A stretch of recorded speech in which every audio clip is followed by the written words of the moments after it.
Good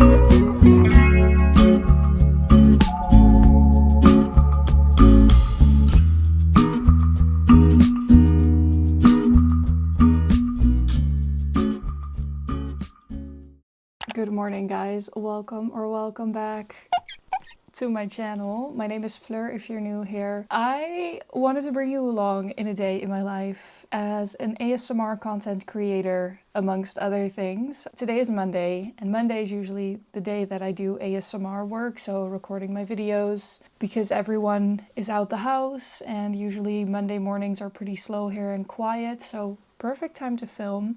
Today I wanted to record a guided sleep meditation, and then it started raining, and then I had technical issues, and I think that that is just the peak experience of being an ASMR creator, where you can schedule everything, you can set everything up, but you never know what your circumstances are going to be like. And with making ASMR specifically, it's so sound sensitive, so there are many instances where I have set everything up and due to noise, I can't complete filming. And that kind of changes my whole workday, and I'm trying to be adaptable and flexible, but it is hard.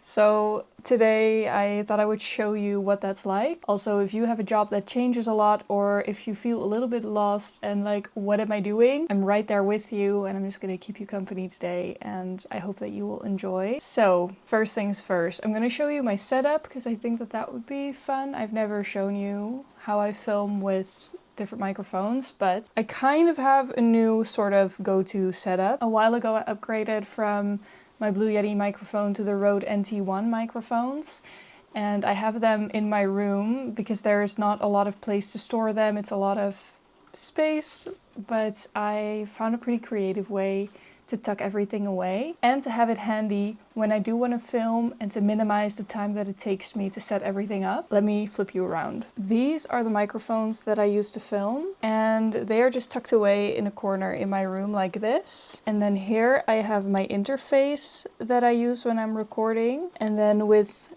a magnetic hook I attached my headphones to this little shelf above my desk. And so everything that I need to record is right here, and then I use my laptop to record audio. Then over here I have my little tech cabinet, and that is where I keep my camera, my lenses. It's a little messy right now. My old microphone. This has tarot cards and incense, but it's unrelated. More audio stuff. These are more accessories. And this is actual recording. So the actual microphones, different microphones that I have, an old interface, my Rode microphones, the little ones, another Blue Yeti, pop filters, shock mounts, and then this is like tripods and stuff. So that's kind of how I try to stay organized. But because I do want to keep my microphones in good condition and they're below a window, and also I don't really like the look of this in my room. I don't always like to be reminded of work stuff and of things that I should be doing. I like it to look calm, but also mostly to protect them. I always kind of tuck them in. Then I use this pillowcase to cover them. And so this looks kind of weird, like there's a ghost in my room, but it's just my microphones. But this way they're at least protected from any leaves and stuff that falls out my window. I don't know, sometimes that happens, and I don't know, it's just tucked away a little bit more. So that's how I store my microphones right now. So as you can hear, the rain is going crazy, which makes it really hard to film. It's especially a problem when I want to record binaural stuff. So I have two microphones because all the rain will mostly come in through one ear because the window is on one side, so the rain is louder on one side than the other. So usually for ASMR, I don't love it. I could film a more lo-fi video, but that's really not what I had planned, and I have nothing prepared for that, and so I'm not going to do it because I'm not desperate to film. So I'm going to do some other tasks today. I will say it is 8:30. I already had breakfast and I already did another work thing. So I kind of started off pretty intensely, and I want to dial that back a little bit. I might start by doing a meditation and yoga just to come back to center a little bit, and then change my plan for today. Fun fact, I currently don't have service, no internet connection, can't call, can't text.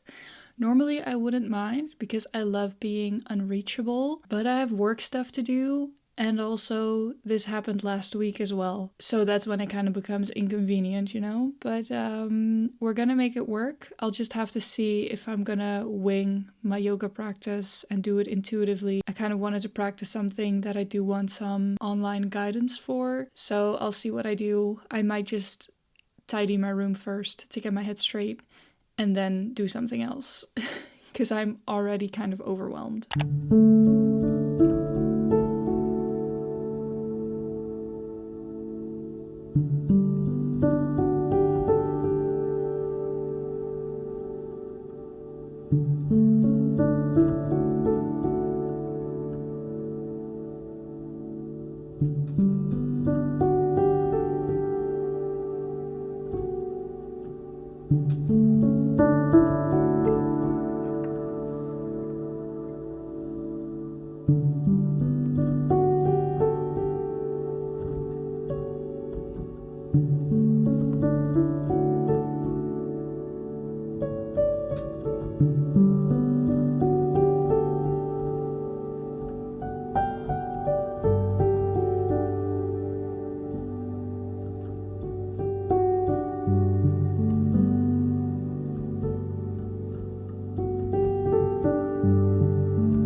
I just finished my practice for today, my morning practice, if you will. I did a meditation, I did yoga, and then I did yoga nidra. And I did a 1 hour yoga nidra, which was very intense, but very good. And now I'm gonna make a snack because it's almost 11.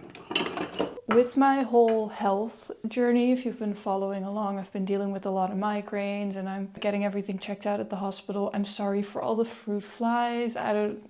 Just ignore them. I've been eating very differently the past month. So for over the past month and a little bit of time before that, I have not eaten sugar and I'm eating mostly gluten-free. I'm not eating any cow dairy products, so no cheese, only goat cheese, and then a bunch of other stuff. Dare I say, I feel pretty good. I haven't had a migraine in 4 weeks and it makes me really nervous, but I'm also feeling good about it.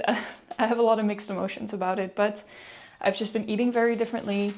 And that's something that keeps me busy because I have to figure out a lot of different ways of eating right now. One of my fixation snacks, which was the point of this whole story, was eating dates. I love them so much. I will usually just have them with some peanut butter, just so they are a little bit more filling, but it's a nice sweet snack if you're not eating sugar and you still have a sweet tooth, which I do. I also love frozen mango. I mean, it's good in, you know, poke bowls and other meals, but as a snack, having them specifically frozen, because you can buy them in a bag and it's a lot more affordable. But if you buy them in a bag and you put them in a little container and you just make tea or whatever and you go about your business, they slowly start to melt, you know, or thaw, is that the word? And they become just such a perfect snack. So I highly recommend it. Now I'm having some dates with peanut butter, but later today I'll probably have the mango. And it looks vile, but it tastes so good. So normally I'm not really filming what I'm eating, but now that I'm looking at it, I'm like, this is not pretty, but it tastes so good. I also love apple with peanut butter. That's also a nice morning snack. I might actually add an apple because we got really tiny ones. So I might just add that as well.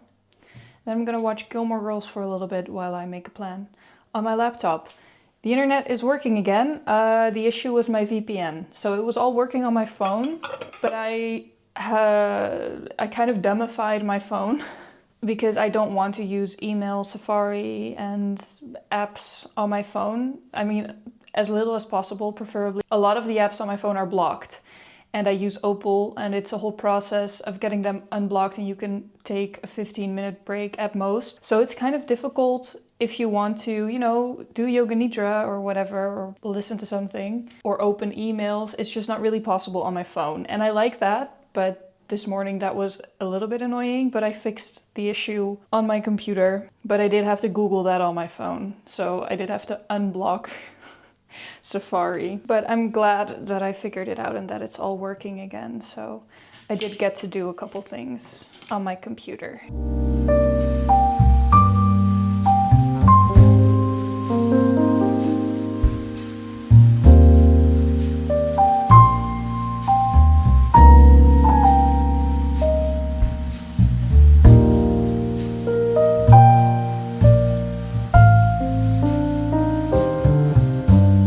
I did it.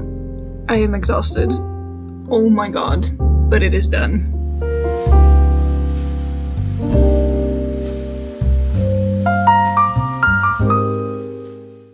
Alright, it is almost 3 p.m. now, and what you didn't see is that I had lunch after doing my taxes. I'm really glad that it's out of the way. It was definitely a lot of work, but I'm proud of myself for doing it. After lunch, I had a Yoga Nidra teacher training call.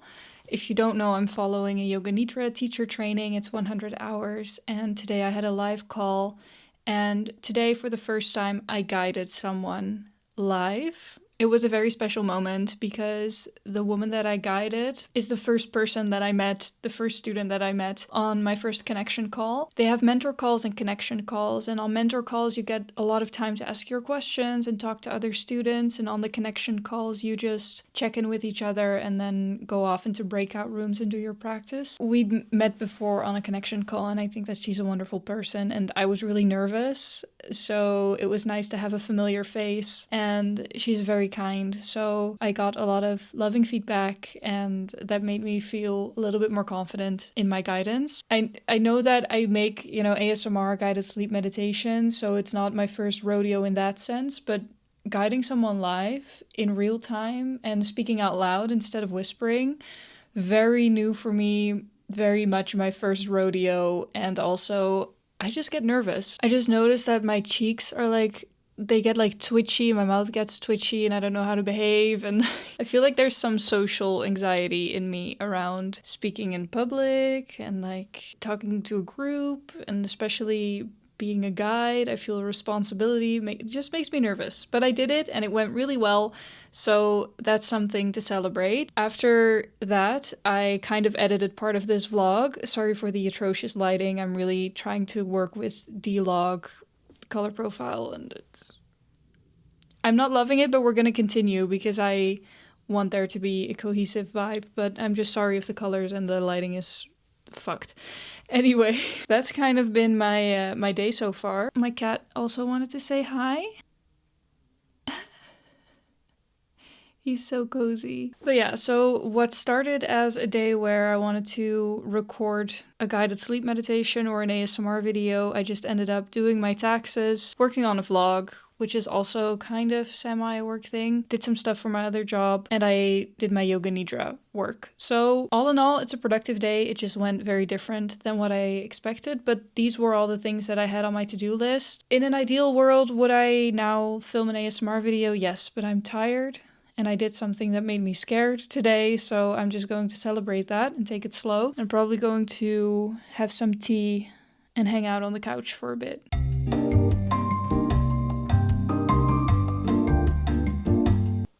Okay, can I just talk about books with you for a sec? Because I really, really want to. I am on my Lord of the Rings journey, and I am loving it, and I did not expect it. If you are watching this, and at any point you've thought, I might want to read Lord of the Rings, but I'm not really fantasy girly. I do think it's a little bit nerdy, I don't know. I was there, And I now understand why everyone is geeking out over this and why everyone is obsessed with it. Okay, so when I was 11, which was 2 weeks ago, I'm kidding, I'm 25, I binge watched all the Lord of the Rings movies with a friend in elementary school in one night. And A, I was young.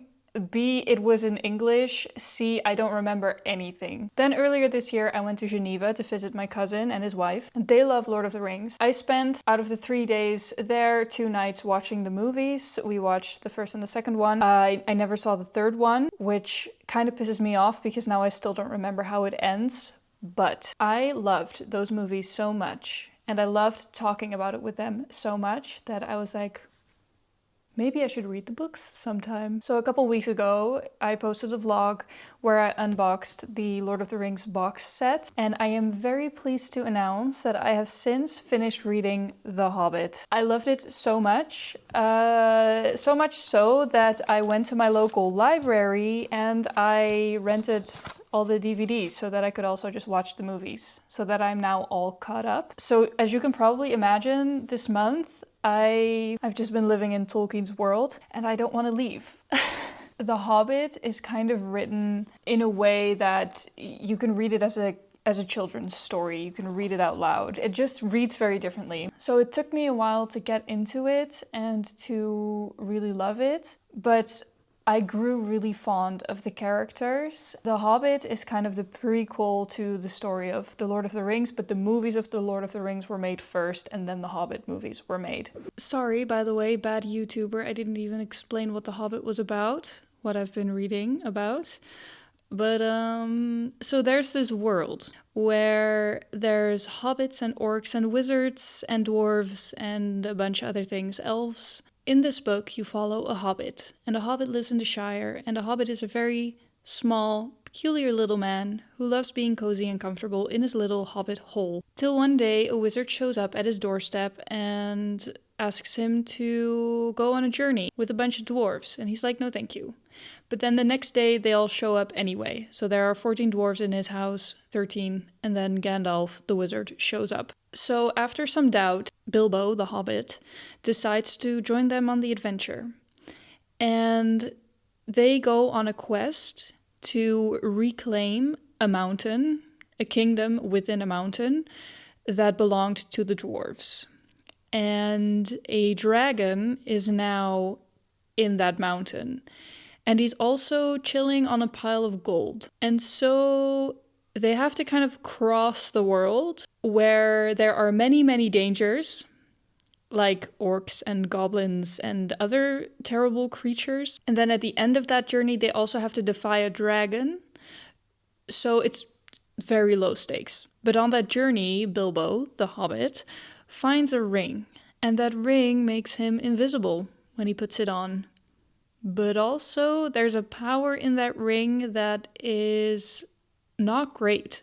It's very strong, it's very pulling.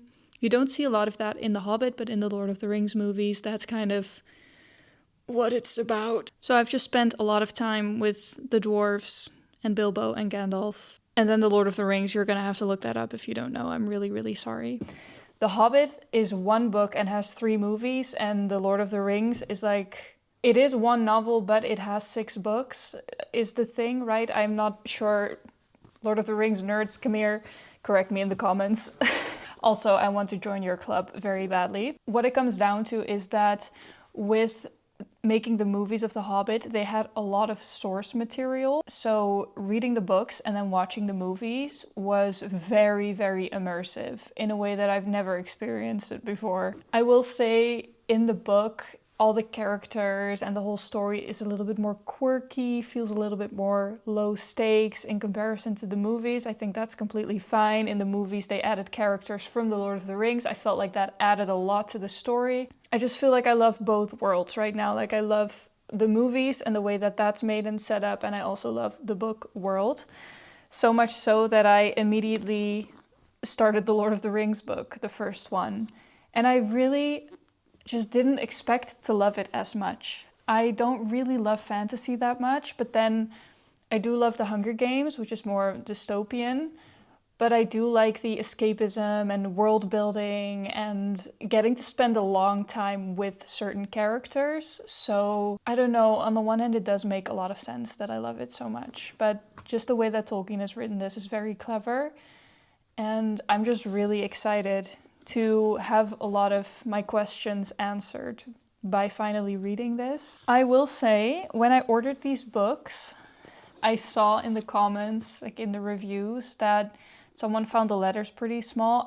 Maybe I even said something about it in my last vlog where I unboxed them, but I'm not really sure. It is definitely small letters, and it's taking me a lot of brain power to read it, just because it's, I don't know, this is not for me the type of reading that's like, let me just shut my brain off before I go to bed. I'm really focusing on the words, because there are difficult words, and there's world building, and there's Gondor and Mordor and Erebor and I don't know, Dol Guldur or whatever the fuck it was. Just all the place names and the names of people, and everything just feels like it takes a bit of brain power. But I'm very intrigued by the world of Tolkien, and I knew that it was a very well-respected man and that his work was very admirable. And I understood that from seeing the movies, but actually getting to read it and spend time with it, insane. Yesterday when I finished The Hobbit, I called my cousin because I was like, I need to talk to someone about this right now. Like, I need to really geek out about this. I will say, especially the combination with reading the book and watching the movies, I loved how immersive it was. I was really crying at the end of the movies anyway.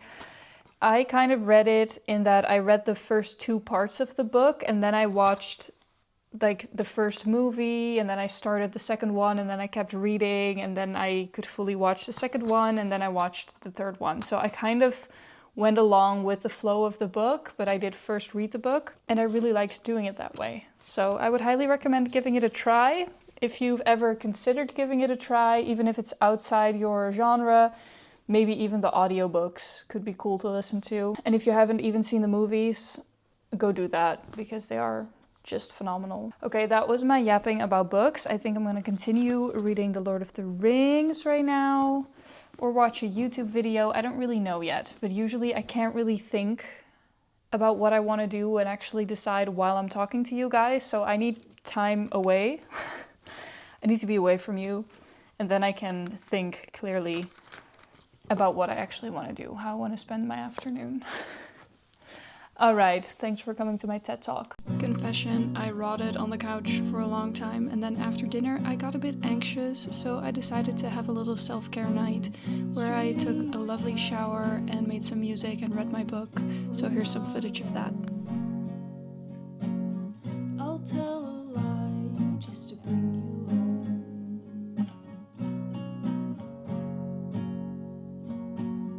We danced together.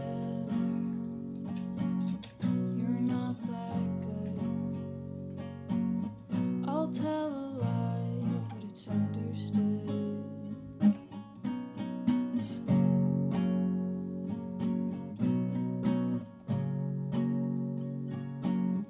I guess it's all about timing.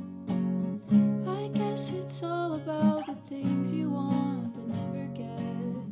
I guess it's all about trying to love someone you never met.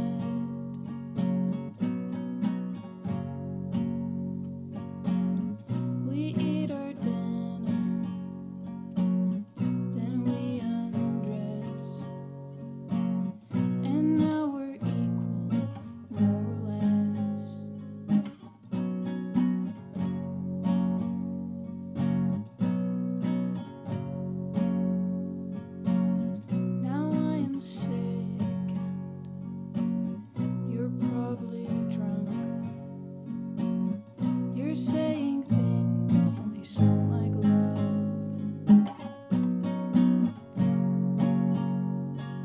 Is it currently 7:30 p.m. and am I in bed?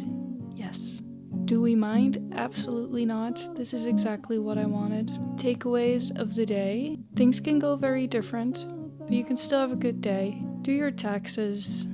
And also, you can do things that make you nervous. And sometimes you gotta start before you're ready and just dive in, and it might go a lot better than you thought. And also, read the freaking fantasy book that you've been trying to read for years. It's worth it. Thank you so much for hanging out with me. Here's a forehead kiss, and I will see you next time. Bye!